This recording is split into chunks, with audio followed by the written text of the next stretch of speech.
ఓం శ్రీ గణేశాయ నమః. ఓం శ్రీ సరస్వత్యై నమః. ఓం శ్రీ గురు దత్తాత్రేయ నమః. ఓం శ్రీ లక్ష్మీనరసింహాయ నమః.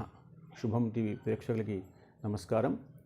22 జనవరి 2026 గురువారము పంచాంగం ప్రకారంగా స్వస్తి శ్రీ విశ్వావసునామ సంవత్సరము ఉత్తరాయణము శిశిర్ ఋతువు మాఘమాసము.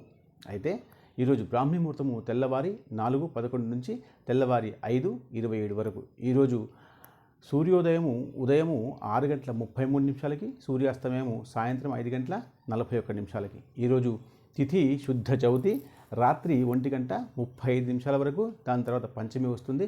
ఆ తర్వాత వారము బృహస్పతి వాసరః అన్నారు. ఆ తర్వాత నక్షత్రము ఇది శతభిష నక్షత్రము. రాత్రి మధ్యాహ్నం 2:12 వరకు ఉంటుంది. ఆ తర్వాత పూర్వభాద్ర వస్తుంది. ఆ తర్వాత యోగము ఇది వరియాన్ యోగము సాయంత్రం 5:43 వరకు.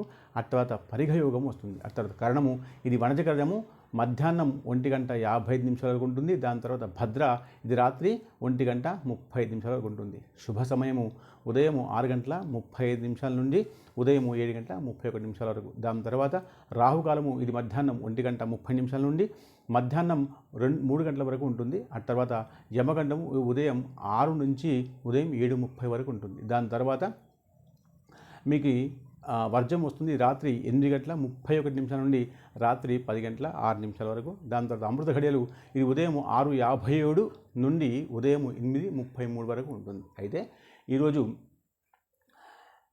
విశేషం ఏమిటంటే వినాయక జయంతి. అయితే వినాయకుడు జయంతి రోజు ఖచ్చితంగా ఎవరికైతే విద్యాబుద్ధులు కావాలనుకుంటున్నామో వాళ్ళందరూ కూడా అందరికీ కావాలి. వెళ్ళి గణపతి దగ్గర పసుపు కుంకుమ అక్షంతలు వేసి పాదం మీద కొబ్బరికాయ కొట్టి కుడికా బెల్లం నైవేద్యంగా పెట్టి మీరు దీపం పెట్టేటప్పుడు కొబ్బరి నూనె దీపం పెట్టండి. ఖచ్చితంగా విద్యా బుద్ధి జ్ఞానము అన్నీ కూడా కలుగుతాయి. ఇది శాస్త్రం చెప్పిన పని.